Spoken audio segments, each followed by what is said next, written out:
One weekend, two leagues, everything basketball and culture. Hoopsfest is coming back to Perth in the ultimate fusion of sport, culture, music and entertainment. January 15 to 18, 2026 in Perth. Tickets available now at hoopsfest.com.au.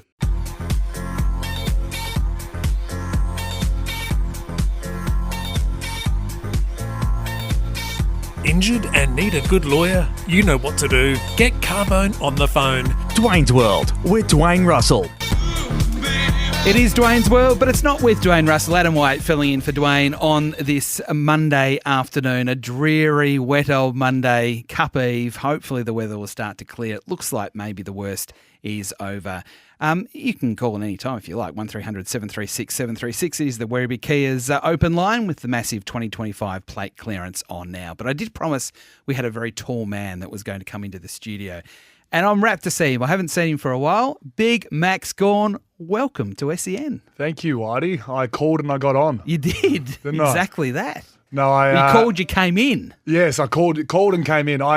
It's actually quite funny. I've got a bit of time off at the moment and I haven't really left Melbourne for a while. I went to Dubai early with the kids and Jess, and now I've sort of been here for sort of 6 weeks. But I go to New York tomorrow, which I'm excited for. Nice. What are you going to do in New York? For everyone, it's a training camp, external. They'll see it's a training camp, but I will have a bit of fun while I'm there as well. Have you been riding your bike much? A little bit. I'm in my long run era right now, so I'm enjoying running. I sort of every off season I have something that I enjoy doing more, and at the moment I'm loving running. So bike sort of got on the back burner. So how far are you running? It's in and around 40, 50k weeks, but I've added a few 10k runs to my program, which is something that I've really enjoyed. And without getting into all of it, but I feel like my continuity in my football, both not being injured and being able to be in form, I've sort of added to my program a lot of long, resilient running, and it's keeping me really, really fresh and fit, and also keeping me out on the track. So it's something that I enjoy, which is very lucky because I love going for long runs. I find it very therapeutic. But now it's actually helping me in my football. It's a good little collab. So it's not like a marathon that you're looking forward to running in at some point? I did I was involved Melbourne Marathon Day, but just did the 10K, which was fun. Have you ever done a fun run? You're sort of like, you get involved. You get like my first 5K and that 10K was 5K I've never done before in my life. I was so excited. And I'm like, whoa, calm down, bigger fish to fry. And I will be interested in a half or a full at some point, but obviously not while I'm playing. Right, okay. Now, you are in here for a very special reason because you have taken out the prestigious McKay Timber Tall Timber Ruckman of the Year. What an award. It is a very big award because we thought here at SEN and McKay Timber that it was important that we recognised the important people in the game, the tall people in the game, the reliable people in the game, just like McKay Tall Timber Ruckman of the Year. That feels right, doesn't it? This is an award you want to win when you're going through goals at the start of the year. To be nominated as a ruck that's dominating throughout the competition is something that I always enjoy. And every year there is rivals. So like in my early days, Goldstein, Nick Nat, Brody, even the back end of Dean Cox and Aaron Sanderland. So that was tough. And then through the middle bit, I had Brody Grundy and Nick Nat still a little bit. And now you got all these young guys like Tom Taconian and Tristan Cherry. Darcy Cameron's probably more my age, but there's just constant competition. And at the end of every year, I don't necessarily think I'm number one, but the fact I'm in that conversation every single year is something I'm proud of. So that's almost 10 years in a row where I've been in this conversation. And that's something, like I said before, the continuity of my training program, I'm really enjoying the fact that I'm in this conversation every year.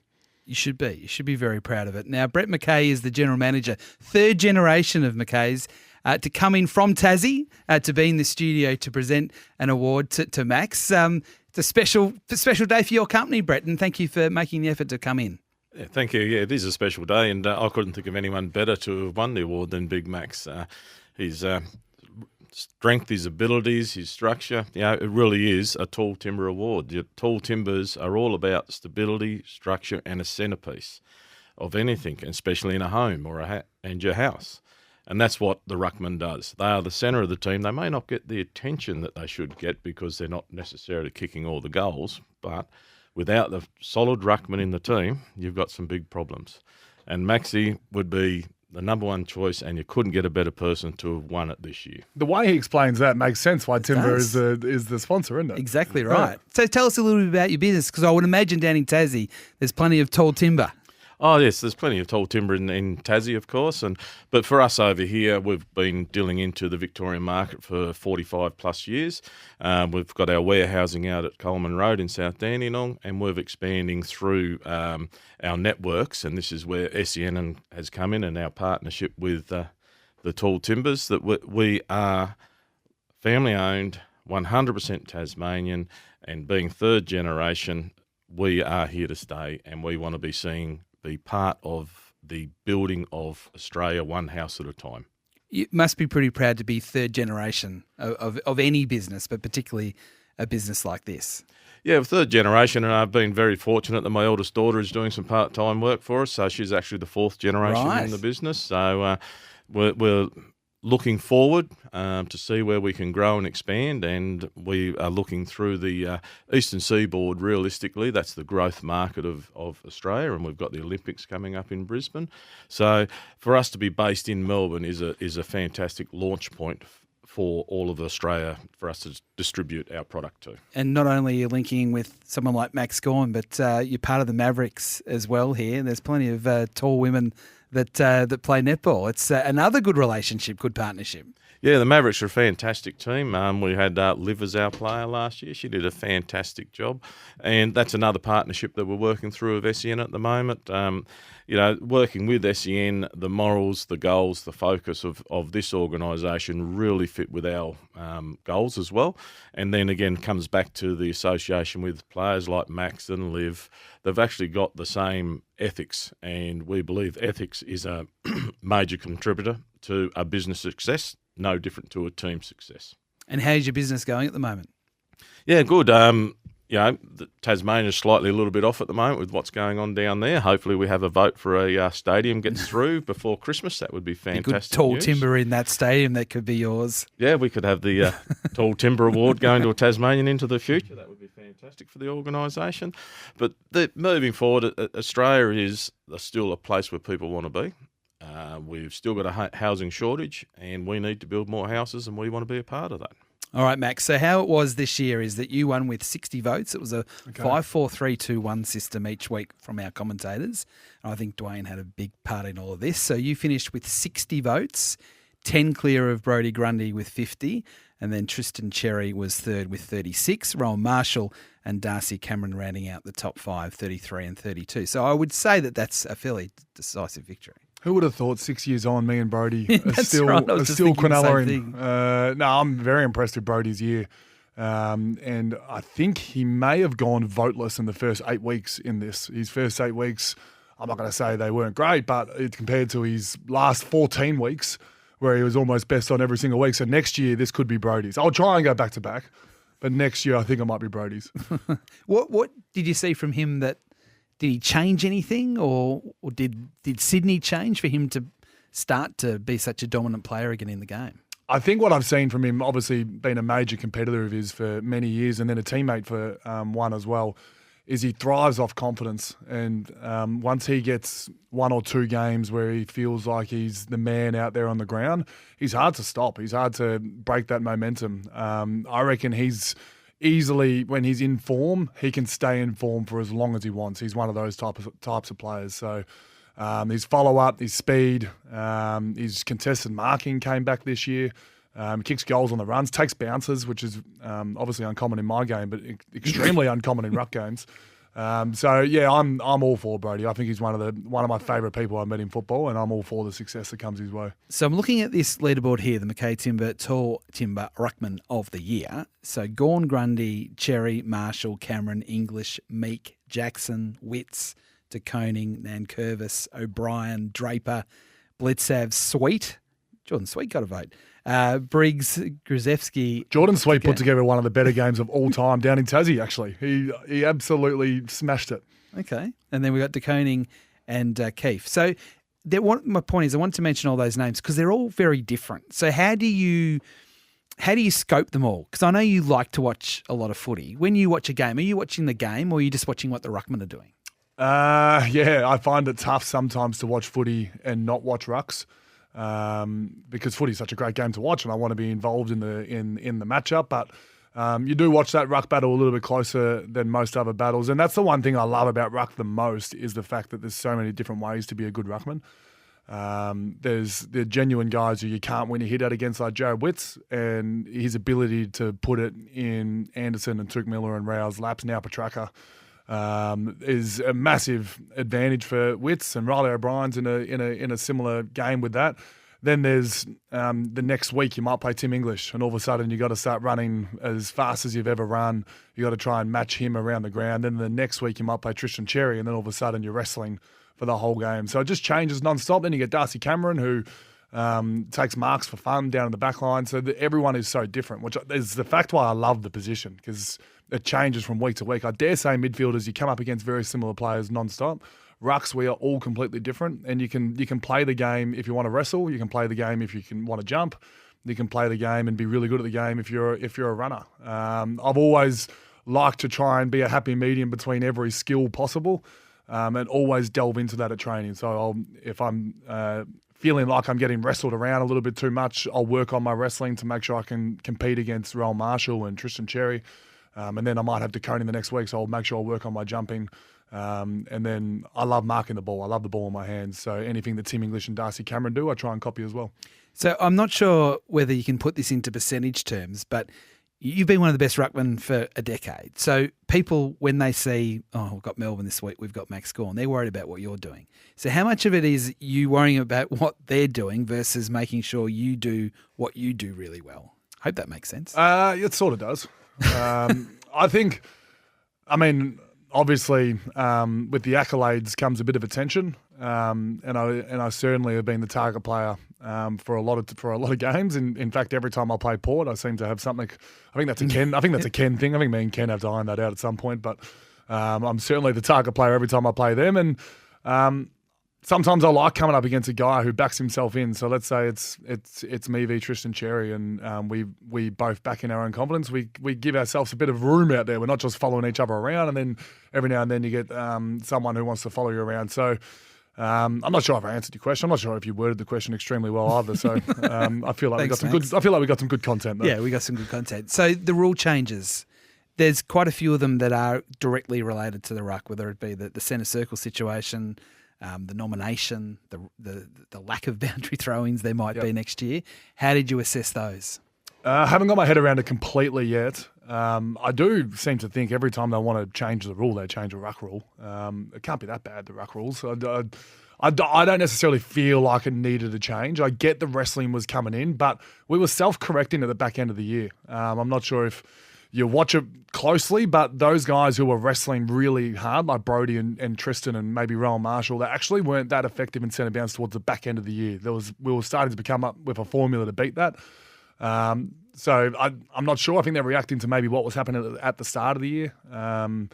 But yeah, bring back the jump is something that's quite exciting. I'm sure there'll be a guy who can't jump who will want to nullify the rules somehow, and then we'll all follow that at some point. So it's just a feeling how we go in JLT, and then the early parts of the year how that will actually go. The bounce that disappoints me a tiny bit. Now it's very predictable. It's almost like a basketball tip-off now. You can still play some games. I'm going to work out how to play the game. I'm 34. I can't jump as high as some of these young guys anymore. So I've got to learn these rules and try and work out how I can get around it as well. So will you change your training at all to find a way to jump more, or do different things to try and stay ahead of the game, or you've kind of got a bit of time to work that out over the pre-season? It's all about the art of where you put your arms, where you put your legs, your knees, how you can get on the ball on your back shoulder. I've played some players that can't jump at all, and they're still genuinely good centre bounce ruckman. In fact, Sandilands wasn't that good of a jumper. Obviously, he had the height, but his ability to put himself in the right position every time made him hard to stop. So I still think the really good centre bounce ruckmans at the moment, like Jared Witts, will still be hard to stop. I reckon they'll work it around to their favour where they're still hard to stop. All right. Hey, are you able to stay on the other side of the break and talk a bit more? Sure. Because apparently a bit happened at your football club over the last few weeks. I'm not sure if you realised, and we might need to ask you a bit about that. Is that all right? There's a couple of talking points in there. We got Max Gawn and also Brett McKay in the studio with us as we celebrate the Ruckman of the Year, the McKay Timber Ruckman of the Year on SEN.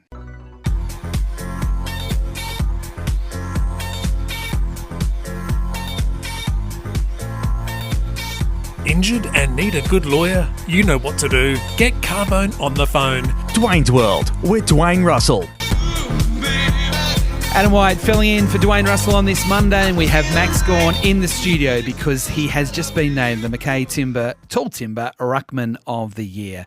And McKay Timber, 100% family-owned, building relationships Australia-wide, personalised service and satisfaction guaranteed for your timber requirements.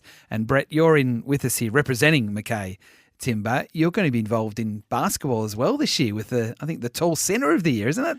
Yeah, that's right. We've got the McKay Timber Tall Centre of the Year, which has started off as well. So, again, as I said at the start, unfortunately our bigs don't necessarily get all the accolades they deserve. So they are the strength and the structure that everyone else plays around them. And as we say, the relationship with tall timbers, the strength and the structure of any house is your timber product. So it really links together. So very proud to be part of it. Makes sense, Max. They are tall, the centres in basketball.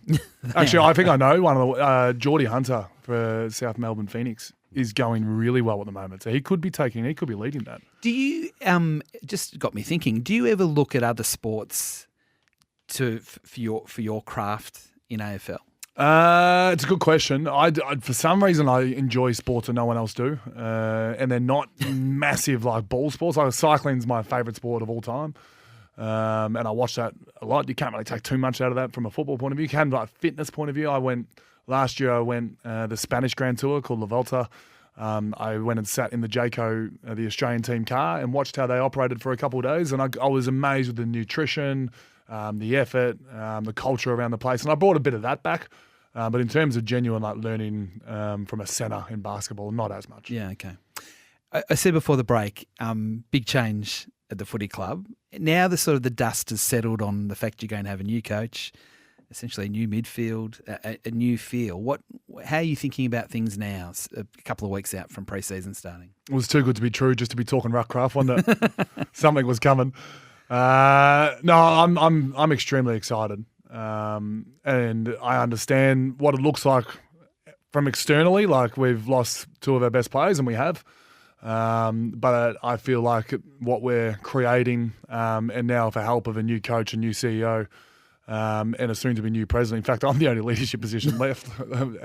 Hopefully I get reappointed. But no, look, I'm really excited to get a fresh start and to be able to make a first impression 17 years into my career is something that I'm really excited by, and I know majority of the group is. So I know we've lost two of our icons of Melbourne Football Club. Clayton's 4-time best and fairest, track 3, all Australians galore. There's a Norm Smith in there to track. They're grand final heroes, both of them. The thing that when it was all happening, the grand final was around the same time, and there was a story around Geelong. If Geelong had have beaten Brisbane that day, they would have bred maybe 12 new premiership players or something like that, 12 or 11. If we had have won, let's say we were in the grand final, I reckon we would have had 4 new premiership players. So our list just hasn't turned over. And Geelong have won, they were 22, we were 21. So the fact that we stuck so strong, and to be fair, the following 2 years we did finish top 4, in fact top 2 both years. So we had a genuine good crack at it. But it's time to move on. We're finished 14th, 15th 2 years in a row, and it's time to change a few things. Has it taken a bit of time to get your head around that it had to change? Because you did stick fat with the same players, even though there was thought that they were going to leave 2 years ago, particularly with Clayton. Did it take a while to get your head around the fact that it needed to change? Yeah, take away the personnel. Those two are the two that are gone. But at the end of last year, that's our first year missing finals for 3. First year missing top 2 for 3 years. So you're every right to think that's just a year. I like the fact that they backed us in to be able to get us back to the top, and then it didn't work. So I don't think we missed the boat by waiting a year. I feel like I like the fact that they backed us in to give it another crack. And now 2 years is enough data of finishing 14, 15, where it's our game style's not working, our personnel's not working, something's not working. Let's give it a change. And by golly, they've given it a change.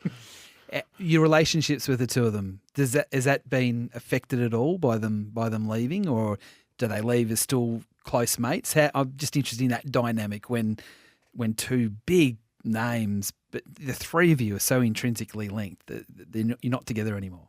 Yeah, I think adversity challenges every relationship, and then after a while, if you do it well, it can strengthen it. Those two boys are premiership teammates, and they will be for the rest of my life. And I'm still in strong dialogue with Clayton in particular, because Clayton's extremely close. Lived with the family for a few months, and I am his number one supporter. I want everything to go extremely well from here, and for him to get back to the Clayton Oliver of old, and to have a outstanding back end of his career. I'll be the first one there. Best and fairest night or Brownlow night, whatever night he potentially gets it back up and winning, I'll be the first one there celebrating, and track the same. I don't think Track's necessarily fallen out of form. I think Track's kept his form throughout. In fact, he was very good this year. Internally, we know how good he was. He just needed a change, and I'm fully supportive of that. And I think I said this the other day. I think we've got to grow up as an industry where it's not that big of a deal. I think every other sport, people are moving left, right, and centre. I do like that AFL is fairly loyal in that place, but we've had a team in a midfield that's been together for 10 years. It can't always be like that. So I know we lose two at once, and they're both stars, but I'm excited for them to move on and whatever their next opportunity is. And you think Clayton can get back to his best, and that's okay. That Melbourne can win out of that, but so can the Giants. Yeah, I certainly think Clayton, a fresh start is something that will really help him. I didn't think that initially. It took me. Once he got traded, I was like, oh, you know what? That's actually not a bad thing for Clayton. Like I said, I'm extremely close to him. So the fact that he's now going to be in a different state, I'm not going to see him, but it'll strengthen the relationship at some point. And a new coach and a ruckman. Yes. So you'll be the teacher's pet. Well, yes, but he's been at Doggies in Geelong, and Doggies were rucking Josh Dunkley in his time there, and Geelong, he's been rucking Mark Blitzarve. So I'm not sure if he actually loves ruckman or not. I think he does. I hope he does. And that's no offence to Josh Dunkley and Mark Blitzarve. They've both had tremendous careers, including Blitzarve as a ruckman again this year. Just seems to play every position. But no, look, I've already had a couple of catch-ups with Kingy. Change is something we're all scared about. And then when it happens and you go meet who the new change is, you're like, oh, how good's this? Like, it's exciting. No offense to Goody. Goody's still, it's actually talking about the races, still very close with Goody, but it's like, oh, we got a bit of change. It's exciting. I'm happy to get behind this. Seems like a ripping guy. Every single person I've met has said Stephen King is a ripping guy. As CEO included, everyone the whole of Melbourne knows who Paul Guerra is. He's one of the more famous people I've met.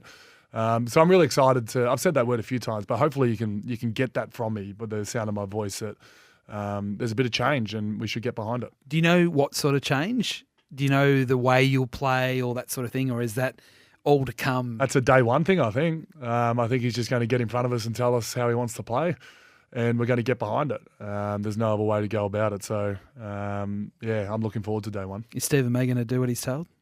Stephen May, I know there's been a fair bit of noise around Maisie.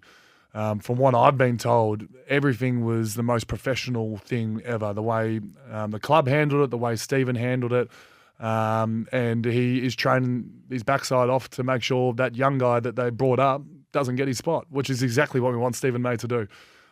He's a fabulous teammate, fabulous person, and biasly, I'm quite happy that he's still there because I know the kind of player he can be. And you've got Jack Steele to tap it down to. He's a handy player to have to sort of be at your feet. Yeah, that happened all very quick. Sort of the last... one of my things I did say when I was leaving the football club back in round 24, I said, I kind of break glass in case of emergency, call me type setup. Like, I'm going to have some leave this year. And then the break glass did come just to talk to Jack Steele on the final day of trade period. And to be fair, I called him and I thought I was part of the pitch, but he told me at the end of the phone call, he could have saved me half an hour, but he told me at the end of the phone call, he said, mate, Kingy did all the hard work. I was signed as soon as I left that meeting. I'm like, what was the point of my phone call? But it was good to chat though. So that for D's fans listening, that's the kind of pitch that Kingy was able to do to a captain of another club who didn't necessarily want to go. That's from me listening to Herald Sun and SEN, so I don't know if he wanted to go or not. But I'm excited. He owes me. He jumper punched me in 2017 off the ball and got a $2.5 fine. So I might owe him. I probably owe him a couple of coffees. I think you do. Yes. As we leave you, and we appreciate you being so generous with your time, apart from going back to back in the McKay Timber, Tall Timber Ruckman of the Year, which obviously you want to do, yep. What's left for you? What keeps you driven outside of the obvious of winning a premiership? What keeps the fire burning for you at your age? I think from a team point of view, what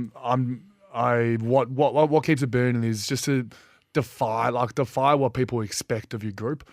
So every year your sort of goals change, and something that is keeping me going this year is the fact that we are well and truly written off. But I deep down am very bullish about what this group can do. So that's a bit of a drive in individually. I just want to be in the conversation again. It's very nice to win individual accolades, but it's not why I play. Why I play is to be able to get the most out of my body. That's something that I love doing. So the longevity part of football, the fact that I'm 34 going 35 next year, everyone will just be like, okay, Max's time's done. But I kind of want to say, no, it's not. I want to see what my body can actually get done. At some point, Father Time's going to come tap me on the shoulder, but I'm trying to defy that for as long as I can. Maxie, thank you very much for coming. Really appreciate it. It's great to see you again. Great to see you. And to Brett, thank you as well. Brett McKay from McKay Timber, not just for supporting Max and supporting this great new award, but the fact that you're going to continue through the basketball season and your role with netball as well through the Melbourne Mavericks. It's great to have you on board here at SEN. Thank you. Brett McKay joining us there from McKay Timber. We've got to go to the latest from the newsroom. The Toyota RAV4 Cruiser is in stock right now and ready to go at Chadstone Toyota. Simply walk in and drive out. It's that easy. But you better hurry because stock won't last. Chadstone Toyota, we're driven by you. LMCT 8169. Oh, what a feeling. Toyota.